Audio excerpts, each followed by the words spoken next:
Honestly, today I'm seeing people's faces because Photogbei is coming to see. Okay, boss, your name and where do you come from? Where I come from? Your name and where do you come from? The questions vary, so don't worry. Okay. My name is Gerard Nati. Jonah. Gerard. Gerald. Gerard Nati. 2 hours, no L. 2 hours. 2 hours. Alright, so Gerald, Yeah. what do you do? I'm a photographer. A photographer. Yes. What aspect of photography do you specialize in? I don't have a specialization. My work is very diverse. Can you explain or elaborate about your work? Okay. I like to think first of all that I'm an artist, so anything that inspires me and inspires me to do work, I pursue that. After that, I'm contracted for different things on different occasions, and I assist another photographer in his work. So whatever comes to him, what he's contracted to do is what I find myself also doing. So would you like to be called a fashionist? I don't know if that's acceptable in the English dictionary, but I'm passionate about my work. Yeah, so I'm asking. Somebody needs to cover this list because I really want to. It is not a term, I won't want to be identified by that. I'm sorry. DextDee, I showed you.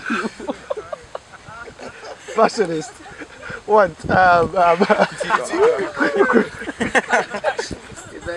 Eventist. Contentist. Whatever you say. Take over big allowance somewhere. I will see you too. Hey, you didn't record your touch. Oh my goodness. This is hysterical. Okay. Hold on, let's go. Let's go on. This is hysterical. Okay. What's say your educational level? I just completed tertiary. Tertiary. Which school? African University College of Communications. What did you major in? Visual Communications. Visual communication. So visual communication, what has it got to do with photography? Anyone who does any work of art and aims to exhibit it is trying to communicate something. Okay. The meaning may be abstract, but often there's a reason why the work was created. So the person is trying to communicate something across. Like I said, artists are usually inspired, so what inspires them is what they exhibit to you. And in broad terms,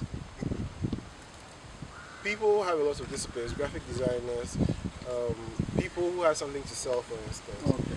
And to be able to sell their product, they need to be able to communicate it to people.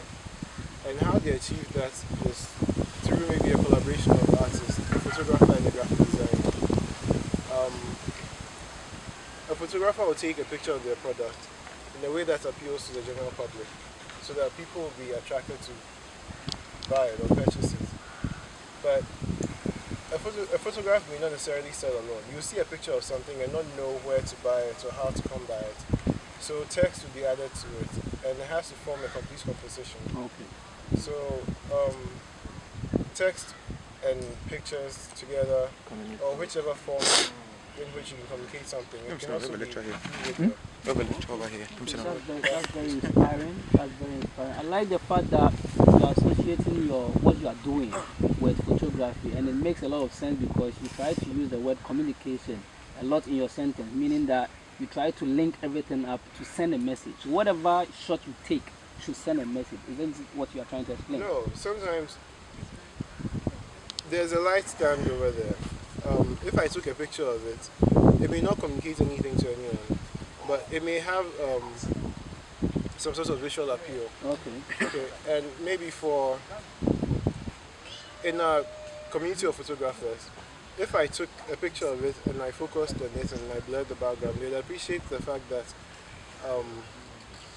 I've composed what was there, but it doesn't necessarily say anything. Okay. So it may not have to communicate anything, but it should be appreciated. Okay, so I feel we have to learn something with what you just said. You know, you were saying that when you take a picture of, let's say, the light pole, this stand here, and you should, you know, probably using any special editing software, probably if you're not able to blur, or even using the camera, you blur the background, have a depth of field, you know, try to make it sharper and everything like that. And even with that, it doesn't even, you know, have a certain level of creativity or whatever it is that you wanted to say.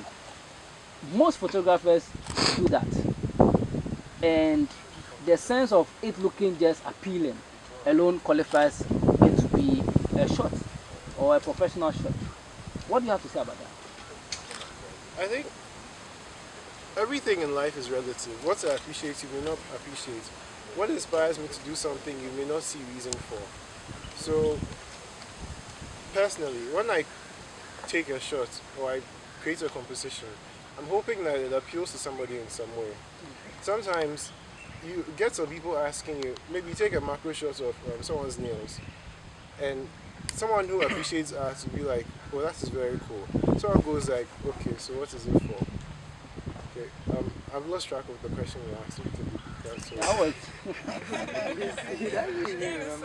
No, I remember the question, so I was just using what he said as the stand. You understand? We were talking about his form of, you know, communication. Okay, I think I remember. Yeah, it was, no, let me explain so that I don't become yawa, like I'm just talking. You know, because everything I'm saying, I think about before I spit out. Okay. I was asking you understand, to elaborate more on using this stand and using any form of medium like the camera or even the editing software to shoot or to edit, do a post-production on this stand, but yet doesn't fall on the line of creativity or a form of communication. Okay. But what do you have to say about that? That's what I was trying to ask you. The point I was trying to drive at is that we put work out hoping that people will appreciate it or they understand what we're doing.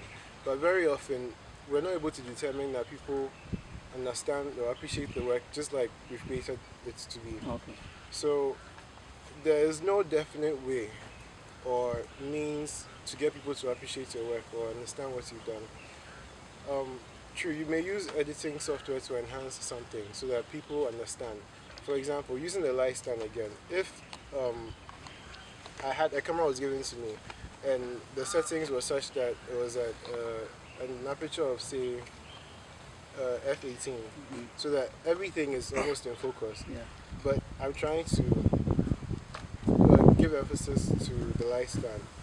When I put it in Photoshop or something, I can select the light stand alone and blur everything out. So, well, the point being that we really can't determine what people appreciate. We put work out hoping that they would, but then we also are equipped with the skills to be able to send a message across. Okay. When you use the word people, I would like to understand it from this point of view that a client, because I'm using a client because when you create a work, you have to have a target of people you want for them to, because that's what I always do. I don't always like to see my pictures liked 1,000 or I'm not interested in that. I'm interested in those who liked it, and I try to follow up the reasons why they like it, so I improve upon it. You understand? So I think this is what I'm suggesting to what you are saying, that it should be more like you should have someone who will give you specifics. You understand? As a graphic designer, for instance, you get a client, design this for me, design a brochure. You understand? And it's for a hospital. You also need to get pictures. You understand? You're a photographer as well, so you go in for some cute models, dressed like nurses and stuff like that. Take a nice, depth of field and stuff like that. You get a good shot and you compose it with your art. You understand? With that, I believe when you give that to your client, even if your client doesn't like it, he will like the idea that you've been able to get to a certain level, and he improves upon that. Yeah, I hope you understand what I will also contribute. I assist a photographer who does commercial photography, and when we're working, we work with what they call a brief. Okay. So they detail to you exactly what they want you to arrive at, and they give specifics, maybe age range, fashion, the clothes of the person, so that, like you said, you have a target audience.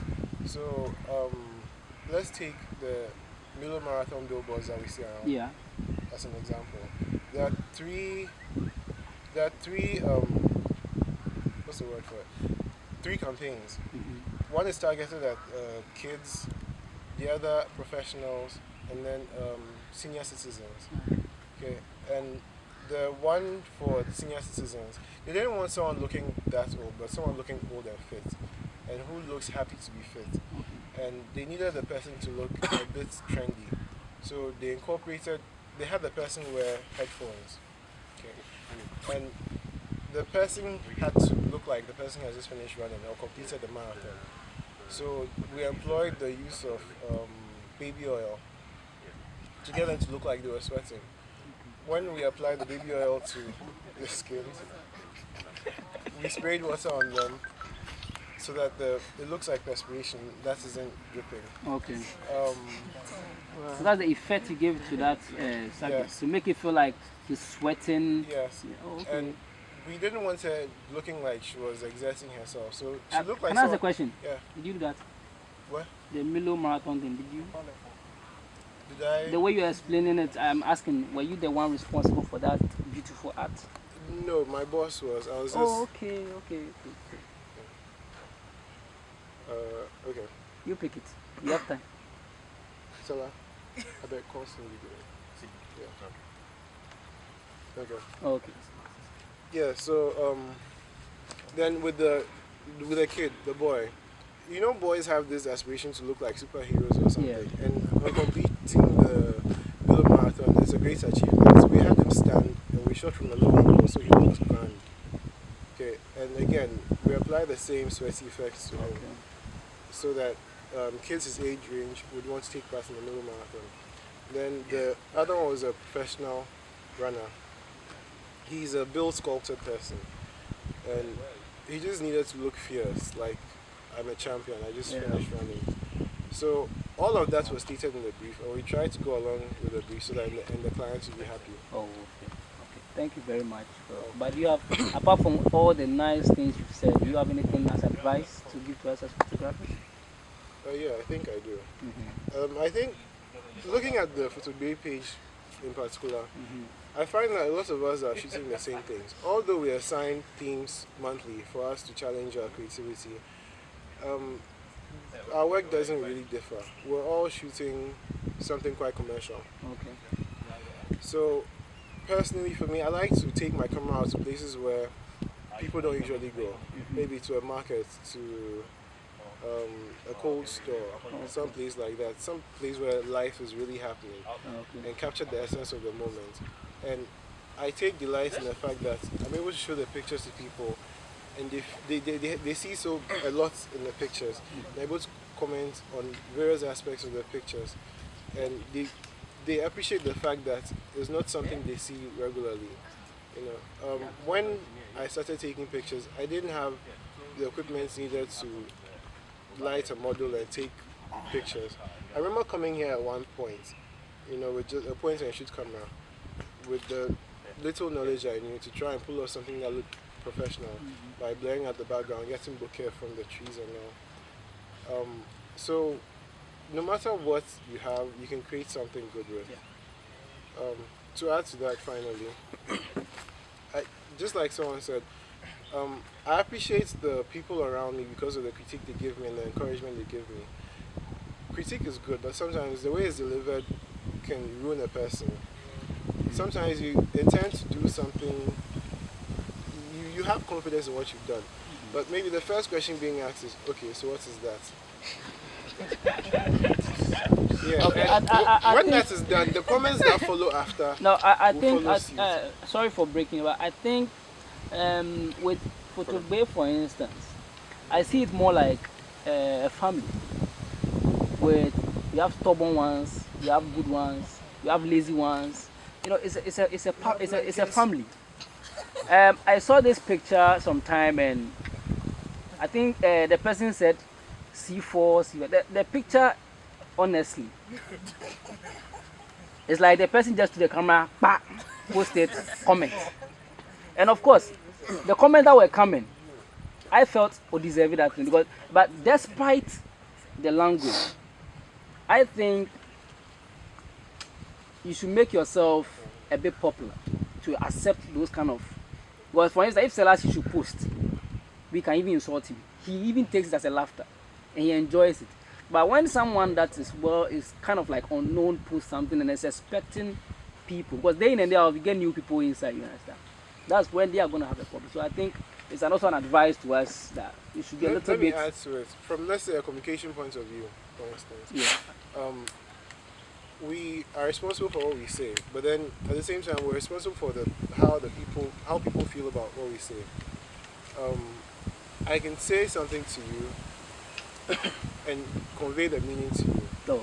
but I can say it another way which will not go down well with you. No. Okay, so same way critics should be given. Yeah. If you don't understand what has been put there, the way in which you ask will make the person ready to explain to you so that you see eye to eye what you're supposed to put across. But when you don't pursue that, you just ruin the essence of everything. You may have a chance to learn from what the person has It's done, true. but you will never achieve that if you're nice. We had that experience when I think there's did a shoot, and Ben Bond asked him that why was he using the grid, and you know he took his time to explain the essence of using it. That was even when I even understood why we should even put a grade in a softbox. I don't even do that. Yeah, but I think it educates us and makes us also happy. Okay. So thank you very much. Another. Longest interview. Video.